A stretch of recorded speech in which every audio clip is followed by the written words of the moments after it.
popular photography at National Geographic. So today he's here to talk to us about his book, or his work in Sinai. The book is called Sinai Landscape and Nature in Egypt's Wilderness. All right, thank you. So I'm going to talk in English just because it's easier for me.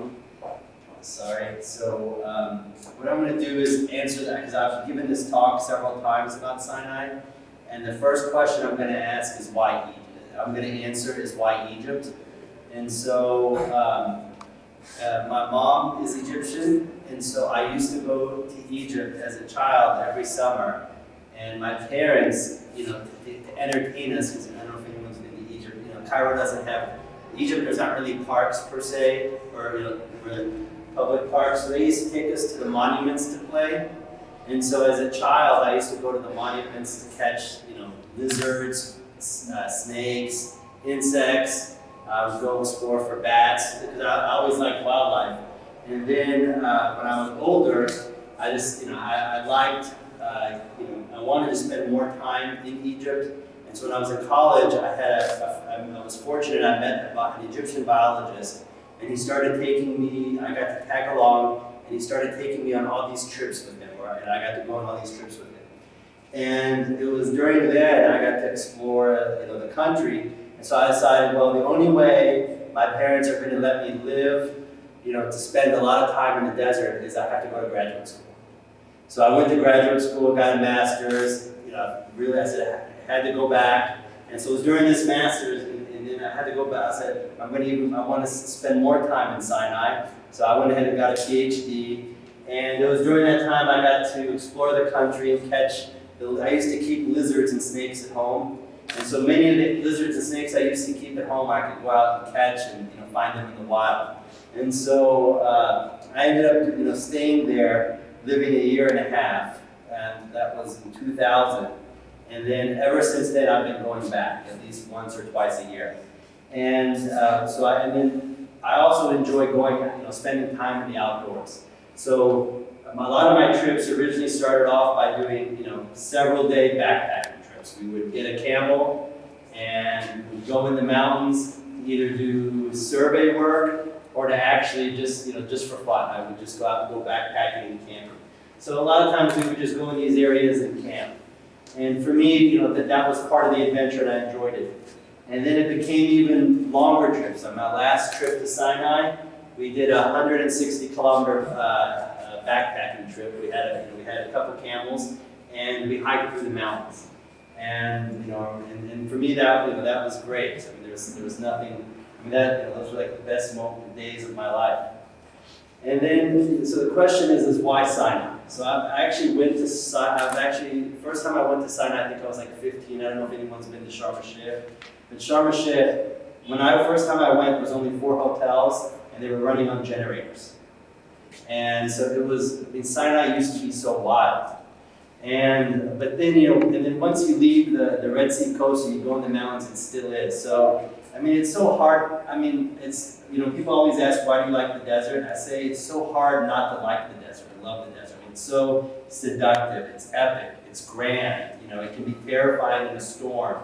It's rich with life if you know where to find it. It's usually, in the Arab world, the deserts are actually very historical. And so you stand on these mountains, and I've stand on these mountains, and I've wanted to be a historian. I wanted to be an anthropologist, a painter, a biologist, someone study, go to graduate school for religious study, geology. I mean, there's just so much to see and to learn, and it's all connected. Once you get to know the place, they all are interconnected. And so it was during the making of this book, really, since 2000, that I got to see some of the best views in Egypt. And so, this is standing on a mountain in Sinai, and on the other side, across the Red Sea, is Africa. And it's actually Ein Sufna Gebel Zayt, if anyone knows where that is. And so Sinai is so photogenic, and it's so photogenic at the right times of the day. Right at sunrise and right at sunset, because it's like the colors just scream. I mean, you look at the colors, and for maybe 1 minute or 10 minutes, however long the light is, it's almost like it's artificial. They scream in bright red magma color. Because a lot of Sinai is pink granite, and it's like when that soft light hits it, it turns into like lava. Because all of Sinai is really volcanoes. And so it's like, for 2 or 3 minutes every day, Sinai relives its very volcanic, violent, origins. And, it's also very historic. So like this is Jebel Musa, and you can actually see the track right here. This is the track to go up to the top. And, before all the disturbance, there used to be about 400,000 people who would come to, this is St. Catherine's protected area. That's where Jebel Musa is located. They would do this hike, and it's nice. It's a nice hike. And, they would go up to the top.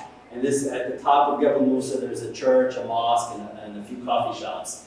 And but in sunrise and sunset, it's amazing. It's so photogenic. Because you stand on these mountains, and everything is epic. And what I really like about Sinai is it's home to the most extreme weather in Egypt. Jordan, they get snow, so this is nothing.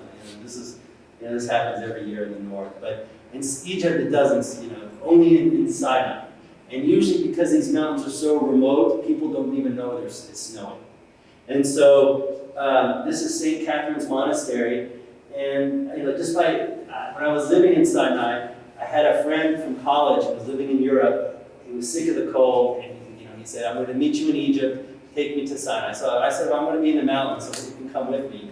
And I guess because everyone has this image of Egypt as being so hot all the time. So I pick him up in the airport in the winter, and he's wearing shorts, flip-flops, and a t-shirt. And I'm like, "I told you we're going to the mountains." And so I had to give him my clothes, and he wasn't expecting, he just had some surgery. And, I was like, "What are you doing?" So I had to give him all my clothes, give him a bunch of clothes. We went there, and actually the weather in the mountain changes very suddenly. Because when we actually went, it was actually clear and it was sunny. Clouds, it was very windy in the afternoon. Clouds moved in, and as we were hiking up the mountains, we had because he had his appendix removed a few months ago, we got a camel to carry his backpack. And as we were going up, it started to get windy. The clouds came in and it became very dark. And this is in the middle of the day. So when it gets dark in the middle of the day, that means something bad's going to happen in the weather. And we got up, it started to hail, and then it started to snow. And then the guide left us. He said, I'm going back down. This is really bad weather. It's too dangerous. I told my friend, I said, "I know the way. It's not a big deal. We can go up to the top and sleep in one of the caves or sleep in the mosque or in the church or the coffee shops, whatever's open." So we get up there, and it started to get lightning and snowing. It actually became very scary. And then he started to get very sick. And so then we got to the top. We actually made ourselves, essentially, we wouldn't leave the coffee shop, so we ended up camping there. We woke up in the morning, there was no doors, half of the roof was gone, and we were covered in snow. And my friend was so sick, he said, "I can't go back to Cairo today." And I was extremely happy because this is the best place, if you're a photographer, to be trapped on the big snowfall that happens every 10 years. And then after a few hours, he woke up and he said, "I have to go. My boss will never believe I was snowed in Egypt." And then when we went down to the mountains and we came back down, it's like no one even knew it was snowing in Sinai. So I love that extreme weather. And as a photographer, that is the best time to take pictures, is extreme weather, because it's so photogenic. It's the time in the environment where it actually shows emotion. Because I may feel fear, but you really don't see it until you get that dark cloud and nice lighting that just where sun peeks through a moment, and it's that aftermath of a storm where everything is calm, and it's like those are the best times. And so the heavy clouds after a storm is what diffuses the light, and it makes it really soft. It's almost like soft paintings. And so sunset after these heavy clouds is what makes it diffuses the light until you get like soft patterns. And so this is where you get these repeating patterns of the mountains. Actually, that gap is Red Sea. That's Jebel Zayt in Africa, and Ain Sufna on the other side. And so when I take photographs in the desert, because the deserts are so big and grand, I always look for to try to simplify it. I look for elements to simplify this big grand landscape. And so usually one thing I like to do is take photographs of backlit subjects where you just simplify and you look at this picture and it's nothing more than repeating elements and silhouettes. And so those I find allow me to show the greatest emotion. And it allows me to also visualize. And I do like snowfall. Snowfall in the desert, I like that contrast. Especially for people who've been to Sinai, it's extremely dry. There are places like in the tall plains where it hasn't rained in 10 years. And so it's extremely dry. And so the snow is good, even though it can be quite violent. It's good for nature because it melts and it slowly goes into the ground. And so it rejuvenates the ground, feeds the plants. So snow is really good.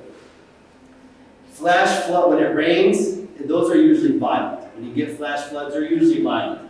Because the bodies are just almost like dry, they're like a street. They're an impervious surface. So when there's a lot of rainfall and it hits the surface, it moves very fast. And this is actually the aftermath of a flash flood, and they are deadly. I mean, we were on top of a mountain, same type of thing. We started the hike, the weather was good, and then halfway through, this always happens in the winter, or it happens mostly in the winter.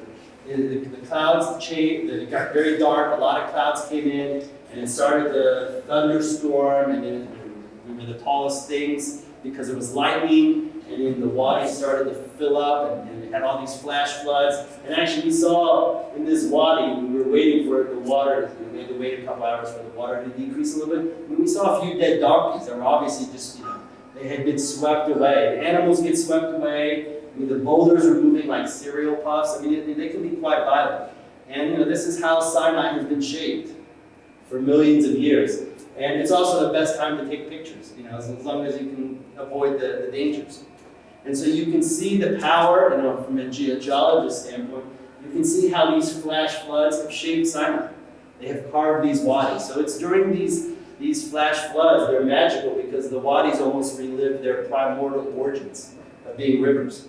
And so, and you get these very nice canyons, and this is all water shaped, and you get, beams of light that just penetrate through. I mean, this is quite amazing for a photographer. And then it's the aftermath of the storm where life comes about. So the storms are destructive, but the aftermath are almost rejuvenation. And because as long the water lingers for a while, and when it lingers, it's pretty much what provides life to Sinai. And it's really beautiful in the desert to hear the sound of trickling water. I mean, it's as beautiful as hearing birds call. And so you get these hidden springs. Deep in these canyons, you get hidden springs in Sinai. And this is essentially, these little springs essentially support the life in Sinai, for the wildlife. And so this is a rock hyrax. They have these in Jordan. They have them in Wadi Mujab along the Dead Sea and Dahar. And so this is where these animals live. And then because a lot of Sinai is very igneous, it means it's lava or magma-based rock, it's all granite. And so just like your bathtub, because you have all this granite in Sinai, water accumulates in the depression and these are natural big bathtubs. And so these little pools of water are really what support animals. This is where they drink from. And so it's also water holes can also be dangerous because a lot of ibex, Nubian ibex, they have to drink. Nubian ibex have to drink almost daily, and so this is where poachers wait for at these watering spots. And Sinai has some of these, these granite tubs that are deep enough where you can actually go swimming. I mean, it's not like Wadi Mujab or anything, but they're like granite small swimming pools in the mountains. And so, for us, they're swimming pools, but for a lot of animals, this is where they find food. So this is a carpet viper. They have them in Jordan. And, a lot of times you find them hiding in these reeds. They're not interested in us, but what they do is they wait for the birds to come drink, and then they eat them. And this is all, usually in a lot of water holes, I usually don't see them until I'm about to leave. after spending, taking pictures or swimming, or after doing what I was, I would find them after when I leave. And then you're like, oh, there's something looking at me between the readings. And you find one of these carpet vipers. So, but then in the summer is when the rain starts to dry up.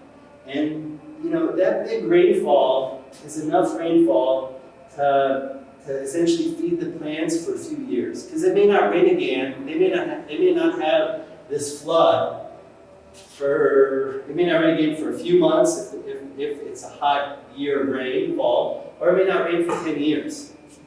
And so, so life is very short in the desert. It's all in bursts. And so, when I'm photographing dead stuff, because these are dormant dead plants, I like to use silhouettes. Because again, you simplify the elements, the desert, into these repeating patterns. And so many of as I said earlier, I like the contrast in the desert. So this is one of the few plants that's very green in Sinai. And that's because it's so toxic, most things can't eat it. And the leaves, actually, they call it in Sinai, the Bedouins call it sakarana. Because you eat the wax you tear the leaf, and it has this milky substance, and it's an extremely strong hallucinogen. And actually, a lot of people die. A lot of people who want to try it end up dying from it. And so, but goats can't eat it. Nothing can eat it except a few insects.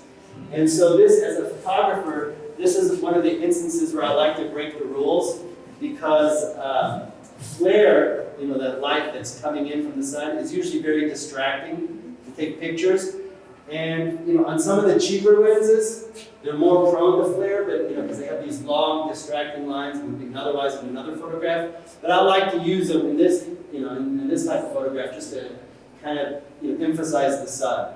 And then the more expensive lenses have more control of the flare. That's the sun. And you can see you don't have any of those distracting lights coming in. But it's really nice in doing backlit and emphasizing the simplicity of the plant.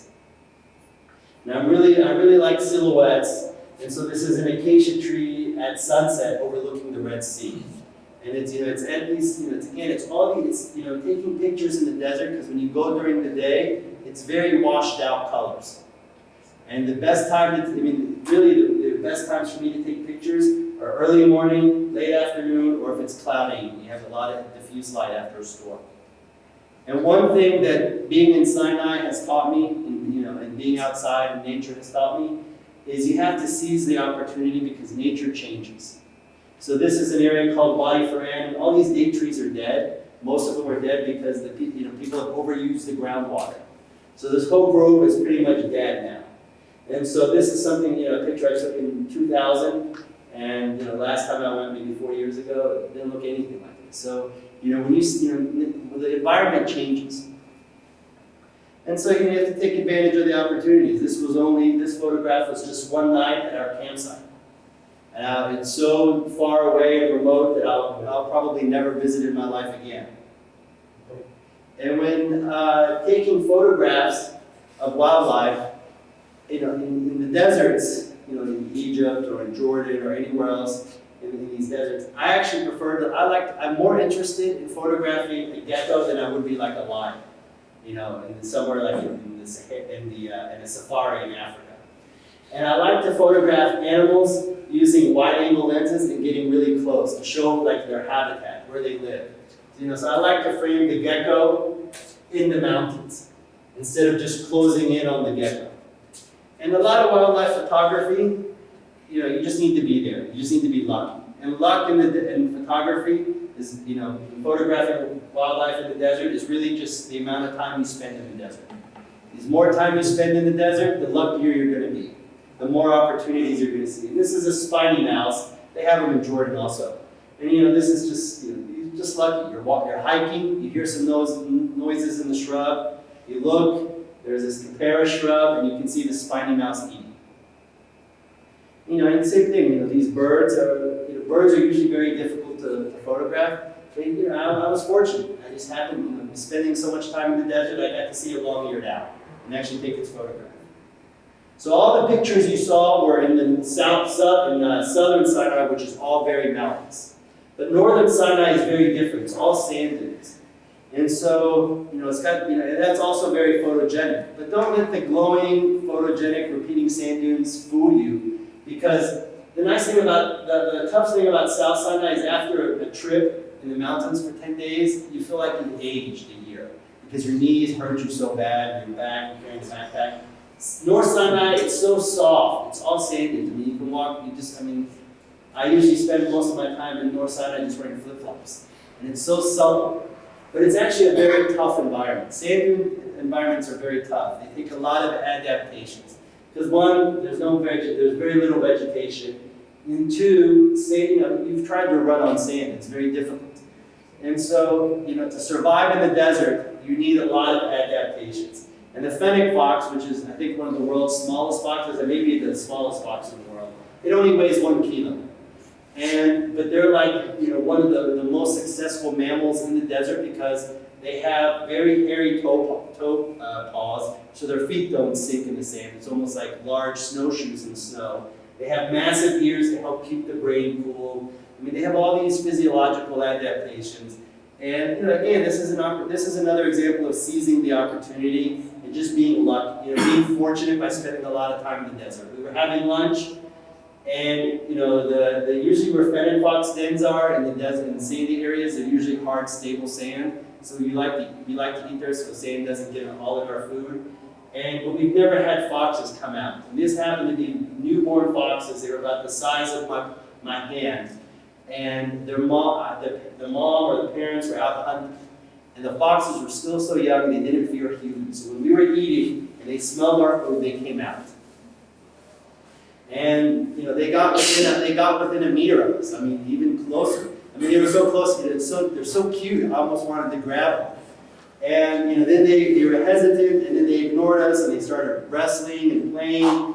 And within 5 minutes, one of the moms came and was all on top of the sand dune, let out a bark, and they all scrambled in the dune. They all went back in the burrow.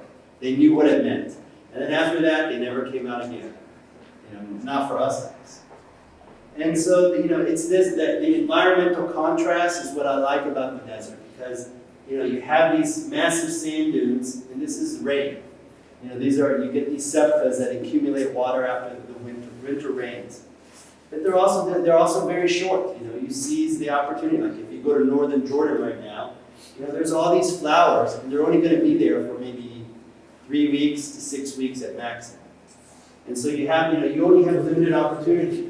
And this water dried up within a few weeks, and even now, when I went there, this septa doesn't even exist. It's covered up by sand. The sand dunes are very mobile, they're covered up. And this is another example of simplifying, the grand landscape. So this is a giant septa, and the way it's composed is it just simplifies, these repeating lines with these simple, these simple hues of light. And this is a massive sand dune over Lake Bartolomeo, and this is after a storm. So all the sand after a windstorm. So all the dunes, all the ripples are really sculptured. And so this is like perfect light after the storm, where the sand dunes are almost like sculptured with all their repeating patterns. And again, it's the clouds. It's that moment before or after the storm where you get temporary light that is really amazing. And even in the north, I still had to get lucky by spending time. This is called a fat sand rat. That's actually its third name. Even in Latin, that's what it means. And again, we're just sitting there, and the thing is coming out to eat, and it's one of the few that eats these plants, and they're one of the few animals that can eat it because there's so much salt in it. And the sand dunes, they're very epic, but they can also be very, they can be, if you're in a windstorm, they can be very destructive because there's no place to hide, and since sand is so mobile, I'm sure some of Egypt's sand get blown to Jordan because it's the sand from the Sahara gets blown throughout the whole world, the dust. And so, it moves. If any animal that's caught in a sandstorm, it's like being stoned by millions of stones. I mean, it's, even for something big like ourselves, you're caught in there, you have to just cover up and just wait. Because the sand would just and the sand gets in everything. It gets in your ears, it destroys cameras and equipment, it gets in everything. But it's so amazing just to photograph, sand blowing. And when it gets like a storm, it's like sand really takes the property of water, and this is backlit, and the sand is blowing, and it seems like the desert becomes so simplified, and the sand is like water. And so for me, this is my favorite time to photograph sand, is during the sandstorms.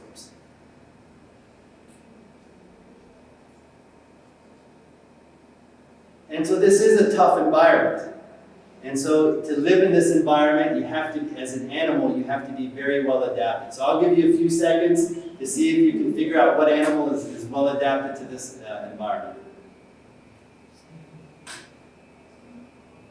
Yeah, so I don't know if you can see the eyes, the two eyes. And so this is the lesser sandpiper, and you can tell the scales just look like sand. The eyes are actually on top of the head. A lot of snakes have eyes on the side of the head. This one actually has the eyes on top of the head. So when it's laying in the sand, it sees what's around it.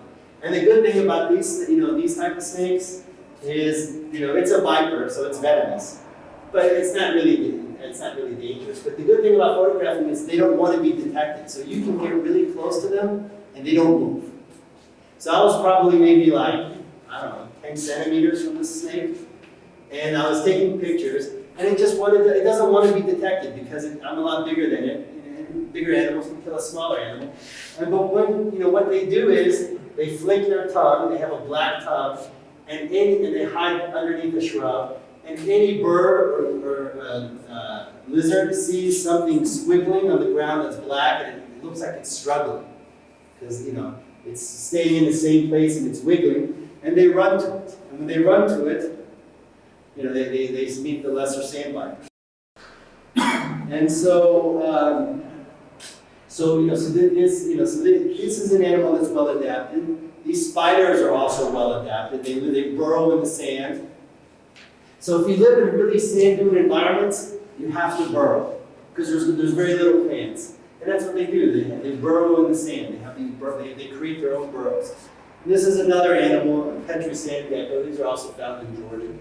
And a lot of geckos don't have eyelids, so they lick their eyes. And that's the reason you always see geckos. If you watch a gecko enough, they'll lick their eyes. And that's one coming out of its burrow in the winter. But there's also vegetation. Sand dunes are not there. And so where there's vegetation in the deserts, and the sand dunes are like mini oases, and this is where you find your wildlife. And for me, the photographing, I liked how I was photographing these ants. And I was this ant was trying to attack the lens, and I couldn't ask for any bigger favor than that ant to attack the lens and frame that picture, above with its legs, so the burrow's showing right there. And this is where life is. And again, life in the desert is insects, reptiles, because those are the animals that are most adapted to the lack of water and lack of food. And so then, you get these shikari sand snakes. You can see that this one has the eyes on the side of its head.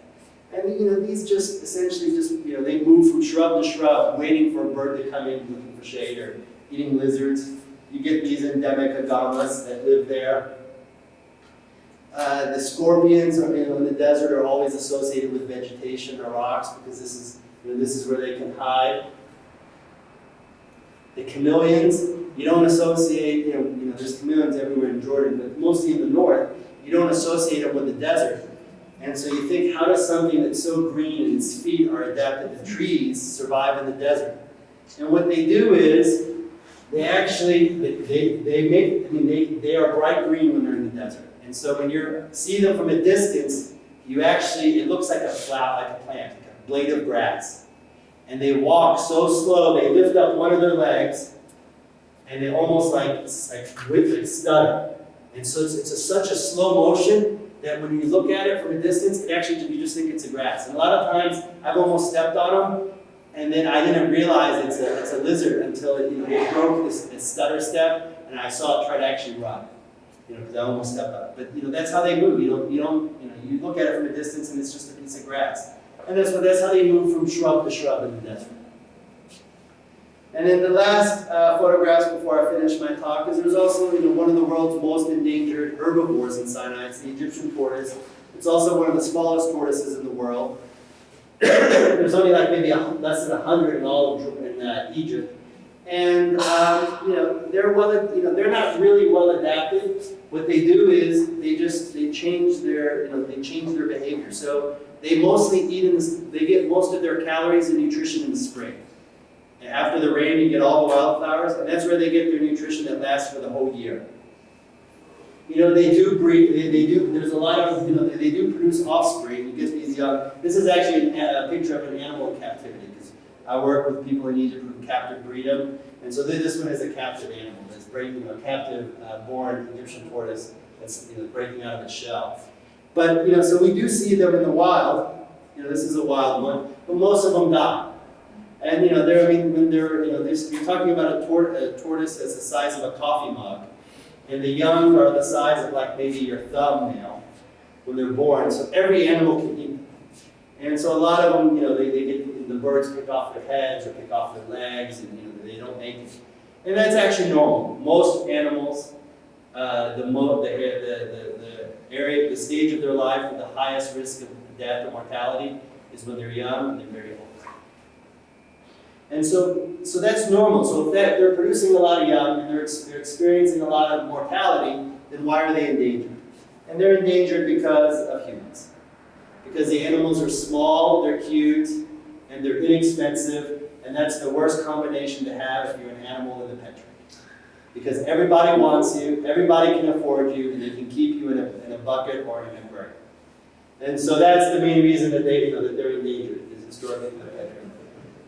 And so this is my last slide. So hopefully, humans, we've started to learn our lessons, and we've stopped becoming the main source of causing animals to become endangered or go extinct, and we can start protecting them. So thank you, and if anyone has any questions, I'll be happy to answer them.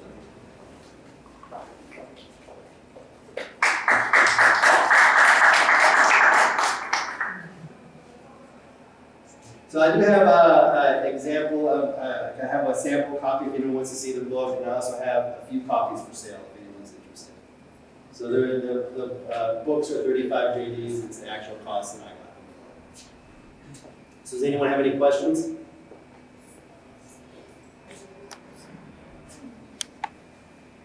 Yes. How long did it take you to put together all the photographs? To put them together or to take them?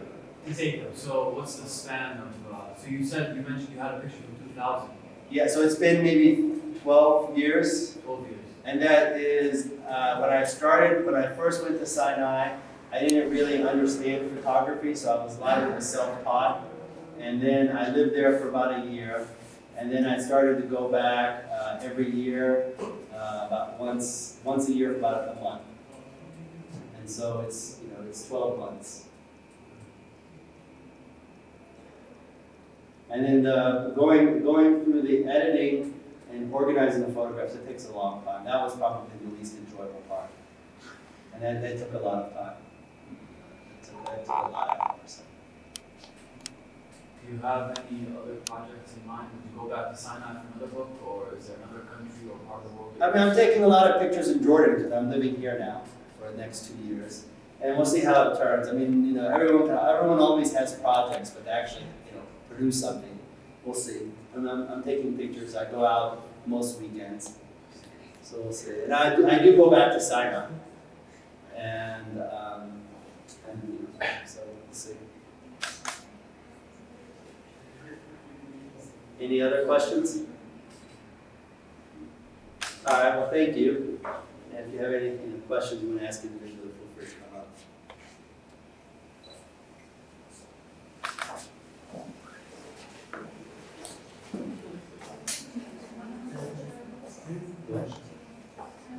Okay. Sure. Okay. And so the books will be outside if anyone wants to look at them or purchase them.